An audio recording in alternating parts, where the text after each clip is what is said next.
The elite academy's morning calm shattered with 4 words. "We have a transfer student." A girl stepped through the door like a stray cat in a lion's den, her faded uniform a quiet defiance. Saki, that face, it can't be. She vanished 12 years ago. Their eyes met across the silent room, and 12 years of silence cracked open, like a wound. 12 years earlier, in a cramped room with 2 small beds, 2 children had laughed and promised to be family forever. Hiroki, 5, Saki, 8, foster siblings who shared cereal boxes, bedtime stories, and the certainty that nothing could tear them apart. Then, one morning, men in dark suits arrived. His birth family's legal victory erased him from that room without a goodbye. The last thing he saw was Saki's small hand pressed against the closing door, her face twisted in a silent scream. She came back. For me. After all this time. But my family, they'll never allow it. The teacher's voice became a dull hum. Between them hung an unbearable weight, a secret neither could speak aloud. Class ended, but the hallway became a silent stage. Hiroki caught Saki's wrist before she could vanish into the crowd of uniforms. Saki, is it really you? You remember. After all these years, you still know my face. I was so afraid you'd forgotten. Why are you here? The Mori family doesn't tolerate loose ends. They will crush you without a second thought. I worked in cafes, cleaned offices, saved every yen for 2 years. I didn't cross the city to be erased like a mistake. His phone blared. The caller ID was a brand, Mother. Hiroki, you will return home immediately.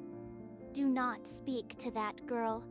You know what happens to those who defy this family. She's been watching from the start. I am nothing but a puppet. Yes, Mother. He released her wrist as if it burned.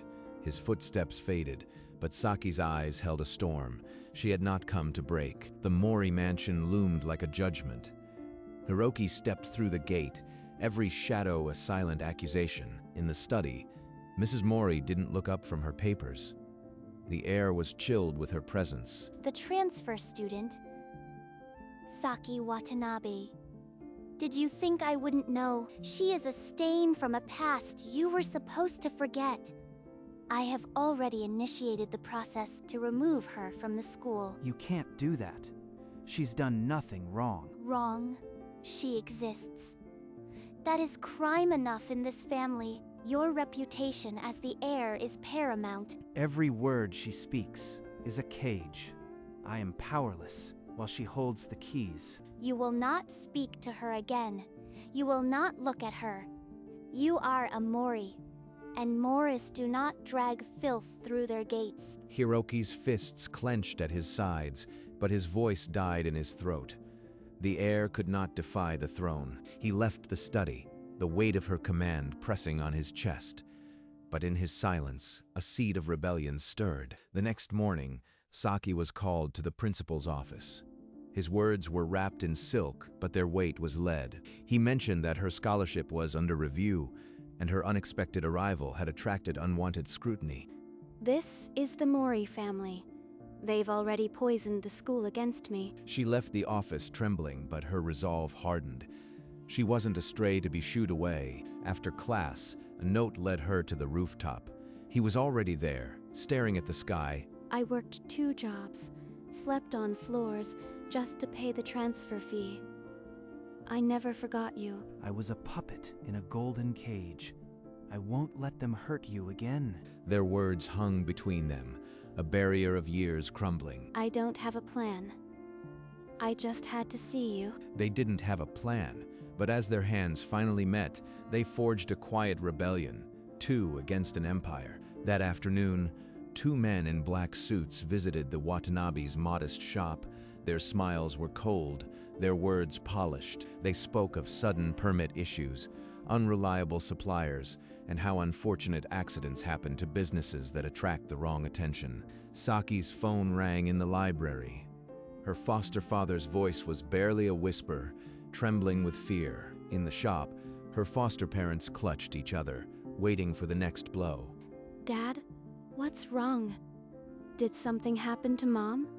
Please tell me you are okay. I came here to find him, And now, I am destroying the only family who ever loved me. Hiroki found her in the empty hallway, phone still pressed to her ear, her face crumbling like a dam breaking. Her world is being torn apart, and all I can do is watch from the shadows like a ghost. Maybe it would be better if I just left. At least then they'd be safe. She didn't see him listening, but her words were a knife in his chest, and the blade was his own helplessness. The next day, Saki stood in Mrs. Mori's study, facing the matriarch across a vast desk. The air was still. Between them, a check for 30 million yen gleamed like a serpent. 30 million. Take it and leave Tokyo. You will have no worries. Saki looked at the check, then back at the woman. Her answer was not what the room expected. I didn't cross half the country to be bought. You can keep your money. Then you are a fool. Money protects. Money erases. It could save your parents from ruin. Money won't buy the only brother who ever mattered. You've made a grave error. There are other methods, less clean but effective. Mrs. Mori's smile was an arctic wind. She gestured to the door, dismissing the girl without a second glance. Saki left with her head high, but the weight of the threat pressed on her chest. The war was on. A formal summons arrived on thick school letterhead. Saki Watanabe was ordered before the disciplinary committee. Disruptive conduct. I haven't spoken to anyone outside class.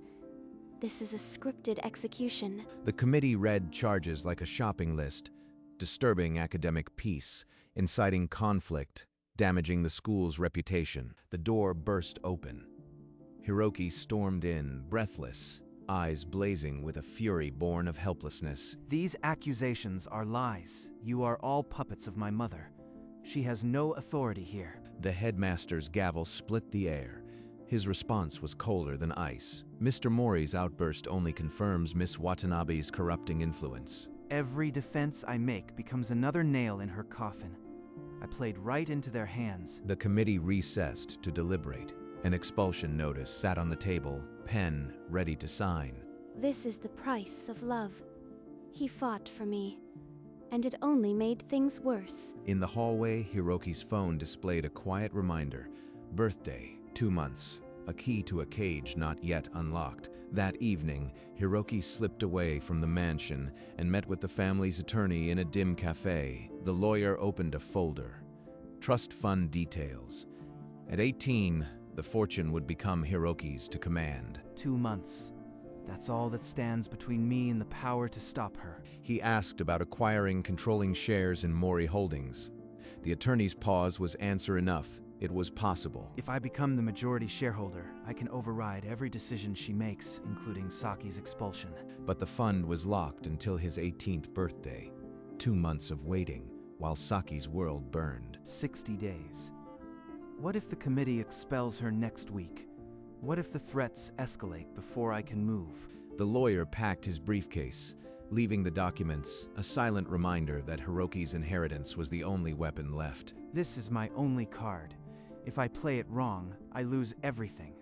But if I don't play it, she's gone forever. The countdown was etched onto his phone screen. 2 months. The clock had become an enemy. The next day, Hiroki became a ghost. He passed Saki without a glance, his face a mask of ice. Just a little longer. If she hates me now, she might survive until my birthday. That night, Saki's cafe shift was shattered by a phone call. Her father's voice trembled. Dad, the shop. No, not again. Please, just stay safe. In the modest shop, broken glass and red paint screamed a single command: leave. This is my fault. My selfishness brought this nightmare on the people I love. She left the cafe in a daze, the neon blur reflecting off her tears. From a dark doorway, Hiroki watched her stumble past. Every fiber screamed to reach out. I can't move. One gesture of care, and my mother will destroy what's left. She vanished around the corner, leaving him with a heart like a clenched fist. Saki returned to the shop that had been her second home. Now littered with glass and hate, she knelt among scattered files, searching for anything to save the business. Her fingers found a folded bank record. The document was old, but the pattern leaped out. Monthly credits, always the same amount, spanning a decade. She looked up, voice trembling. Mom, Dad, these deposits. Every month for 12 years. Who did this? Her foster father's voice was thick. We never knew. We tried to trace it once, but the account was closed. A Mori account? It has to be. But who would protect a foster family? That old man, the grandfather.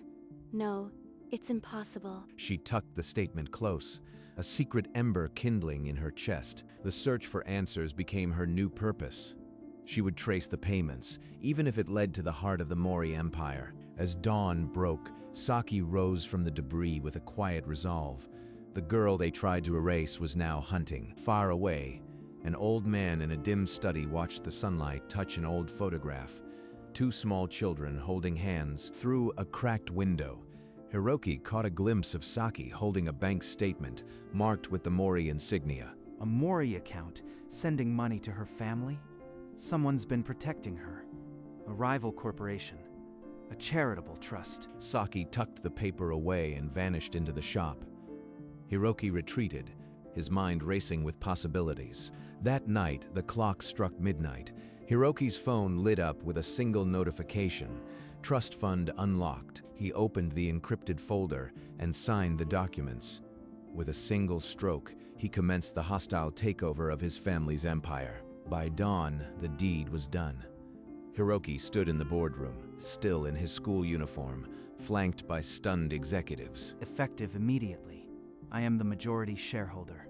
The Mori family answers to me now. Across the city, Mrs. Mori's phone shattered her morning. Her face twisted from confusion to disbelief to raw fury. Now I can stop the expulsion, but still, who has been sending that money?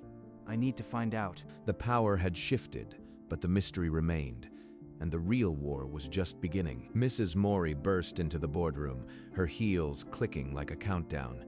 The executives parted like reeds. From this day forward, every Mori asset answers to me. You will cease all actions against Saki Watanabe and her family. You insolent child. That fortune is Mori blood money. It was never yours to steal. He slid a document across the table, a formal order to withdraw the expulsion request and compensate the Watanabes. If you strike me down, you are no longer my son. You'll be an orphan twice over. Once those words would have shattered me. Now they're just the rattle of a cage I've already opened. She swept out of the room, but her shadow lingered, a promise of a war fought in the dark. The school, the media, the board. There are still knives she can throw. Saki isn't safe yet. Alone in the corridor, Mrs. Mori's hands trembled, not with fear, but with cold, calculated rage. The heir had become the master, but the mother would not kneel without claws. The real battle was only beginning. Saki dug into the Mori family's financial labyrinth, following the thread of the closed account. The account had once been tied to a foundation bearing the mother's maiden name. An impossible coincidence. A scanned authorization bore a signature that matched the elegant script of the matriarch herself. Too many coincidences. Could the woman who offered me money to disappear have also financed my survival? Hiroki found her in the shop, papers spread like fallen leaves. She looked up, confusion replacing her guardedness. Hiroki, look at this. All these years, someone in your family was paying to keep us alive. That signature is my mother's. But why would she wage war and secretly sow peace? Maybe she wanted me gone, but couldn't let us starve. Guilt is a strange master. If she has a shred of conscience, I'll drag it into the light. I am confronting her tonight. Miles away, in the quiet of his study, an old man traced the edge of an old photograph, the silent architect of a forgotten kindness. Mrs. Mori's phone call was brief and venomous. A single newspaper would publish the story of the heir corrupted by a gold digger. By morning, the article was everywhere. Students whispered and stared at Saki's worn uniform like it was a crime scene. They printed lies about me like headlines. I never wanted him to burn his future for a girl from the wrong side of the city. The school, citing public pressure, scheduled a final expulsion hearing. The date was circled in red on a formal letter. They want a war of reputation. Then, I'll give them the truth. Every bribe, every threat, I'll lay it bare at the hearing. Hiroki, no. If you expose your family, you'll lose everything. Your name, your legacy, your mother's last shred of sanity. You are my legacy. I'm done being a puppet. This is the only way to save you. He's willing to torch his world for me. But if he falls, I'll never forgive myself. He walked toward the hearing room, a folder of evidence under his arm. Saki's voice echoed behind him, but he didn't stop. The choice was made. The heir would testify against his own blood, and nothing would be the same. The hearing room was a vault of cold stairs. Saki sat alone at the center, a single lamp casting her shadow long and thin. Hiroki stepped to the front, placing a thick folder on the polished table. The room's breath caught. Inside this folder is a record of bribes, coerced statements, and a coordinated campaign to destroy an innocent girl. He laid out photographs, bank transfers, and a signed statement from a former Mori employee. The board shifted uneasily, but the headmaster cleared his throat and closed his eyes. Weighty accusations, but circumstantial. We require undeniable proof. I saw my mother dispatch the threats. I sat in the room when she offered 30 million yen to erase Saki. The board whispered, but their chairs remained angled toward the shadow of Mori influence. No one moved to save her. Then the door groaned open. The tap of a cane silenced every murmur. An old man stood at the threshold, a sealed envelope in his hand. That undue influence you are protecting, it ends now. I have the truth no one in this room is prepared for. The hearing ground to a halt, all eyes fixed on the sealed envelope that seemed to hold not paper, but judgment. The old man broke the seal with trembling fingers. Inside were bank records, hand-signed letters, and a photograph of 2 children. Every month for 12 years, I sent money to the Watanabes. I never wanted Saki to pay for my family's sins. When they took Hiroki, I watched him scream for her. I swore on my wife's grave I'd protect the child he loved. All this time, it wasn't hate. It was love hidden in the shadows. My grandfather, the only true father of this family. He was the one. My own father. Undermining me all these years. He made a fool of me. The board members exchanged bewildered glances. Their fabricated charges dissolved like morning frost. I couldn't face the son I failed. I hid behind closed accounts because I was a coward. You saved my parents. You gave me a chance to find Hiroki. I never knew. The chairman called for a recess. Mrs. Mori's scheme lay in ruins, but the old man's confession had only begun to heal. In a quiet corner of the hallway, Hiroki found the old man slumped against his cane, shoulders shaking with a lifetime of unspoken grief. All those years, you watched from the shadows. Why didn't you fight for us? Because I am a coward who let his son's wife steal his voice. I thought if I kept my distance, she'd spare the children. Hiroki's fury melted.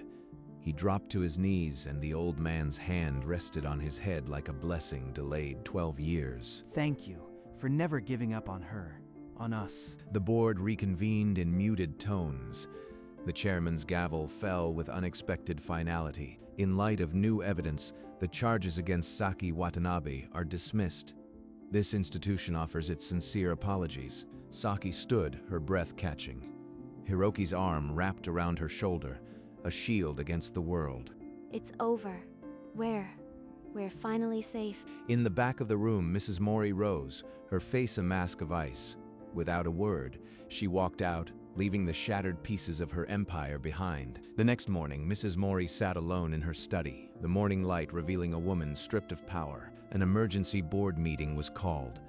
Hiroki, with grandfather at his side, signed the decree removing her from all positions. Effective immediately, Mrs. Mori is no longer affiliated with Mori Holdings. We will rebuild on integrity. Security escorted the former matriarch from the building. She passed Hiroki without a glance, her silence a cold fury. That afternoon, a formal letter of apology arrived at the Watanabe shop, accompanied by a combination check large enough to erase the damage. Tears stained the paper as Saki's foster parents read the words, "We are deeply sorry for the suffering caused by our family." Hiroki, you did more than save me. You gave my parents back their lives. I told you I wouldn't let them hurt you again. This is only the beginning. Alone in a spare apartment, Mrs. Mori stared at her reflection. The mask had cracked, and beneath it was someone unrecognizable. As dusk fell over the Mori mansion, the lights came on. Warm, for the first time in a generation, a new family was beginning. The next morning, Hiroki and Saki walked through the school gates together. The whispers had become stunned silence. This is real. She's really here. Not as a shadow, but as my family. In the classroom, Saki took the seat beside him. Not the back, not the shadow, the spot that had always been hers. After the bell, Saki opened her worn suitcase and pulled out a yellowed piece of paper, a childhood drawing. I kept this all those years. 2 stick figures holding hands, and the words we wrote, family forever. A memory surged. 2 small children on a dusty floor, crayons scattered, laughing without knowing what loss meant. Hiroki's walls crumbled. 12 years of stoic silence dissolved into tears he had never allowed himself. You never forgot. Even when they forced me to forget you, you held on for both of us. That's what sisters do. In that dusty classroom, surrounded by empty chairs, the lost years found their voice. The drawing fluttered between them like a promise kept. That evening, the grandfather's study was transformed with warm candlelight and a table set for 6. Saki's foster parents hesitated at the threshold, still carrying the weight of old wounds, but the old man's smile was patient. Please, sit. You raised a daughter who crossed oceans. You are family tonight. As they ate, Hiroki watched Saki laugh with her foster parents, the sound he'd missed for 12 years. The grandfather rose, holding a wooden box. Inside lay a hairpin of silver and jade, a Mori heirloom passed through generations. This belonged to my wife. She would have loved you. It is yours now, a symbol that you belong. I don't know what to say. Thank you. Thank you for everything. Beyond the window, a figure stood in the shadows of the garden. Mrs. Mori watched the scene, a crack fracturing her frozen mask. That laughter. I silenced it for too long. Perhaps I am the outsider now. She retreated into the night, leaving only footprints in the dew, a ghost who had glimpsed a home she could no longer enter. Graduation day came with cherry blossoms and sunlight. The auditorium hummed with the soft rustle of caps and gowns. Hiroki took the stage, not as the heir, but as a young man who had found his voice. The audience hushed. 12 years ago, I lost a sister. She found me when I was lost in a cage of gold. I owe her my freedom. In the front row, Saki pressed a trembling hand to her mouth. The grandfather beside her nodded, tears carving paths through his wrinkles. To Saki, thank you for never giving up, for being the family that chose me. The applause roared, but Hiroki saw only her smile. The world narrowed to 2 people who had defied an empire. Later, in a quiet temple, a solitary figure lit incense. Mrs. Mori bowed her head in silent prayer, a single tear falling onto the wooden floor. She did not seek forgiveness. She simply knelt in the stillness, letting the smoke carry her regrets skyward. Outside, cherry blossoms swirled in the wind. A new chapter had begun, not for one family, but for all who had fought to be one. The graduation caps flew into the air like a promise that love once chosen could never be erased. The graduates dispersed into the afternoon sun, but Hiroki and Saki lingered, 2 silhouettes against the falling cherry blossoms. We started here as strangers. We leave as family. Saki reached for her old suitcase, its stickers peeling like forgotten layers of a hard journey. She paused, then smiled. I think it's time for a new one. This one has carried enough. From behind his back, Hiroki produced a simple leather case, unmarked, unworn, ready for new memories. Later, in the Mori mansion, a simple frame hung on the wall, the childhood drawing, edges still crinkled. proudly displayed. The mansion, once a fortress of cold marble, now echoed with quiet laughter and the scent of fresh flowers. Hiroki and Saki walked beyond the gate, the new suitcase between them, and the past finally at peace behind them. Some families are born, others are found, and sometimes the ones we choose are the ones who save us. Manga recap, end.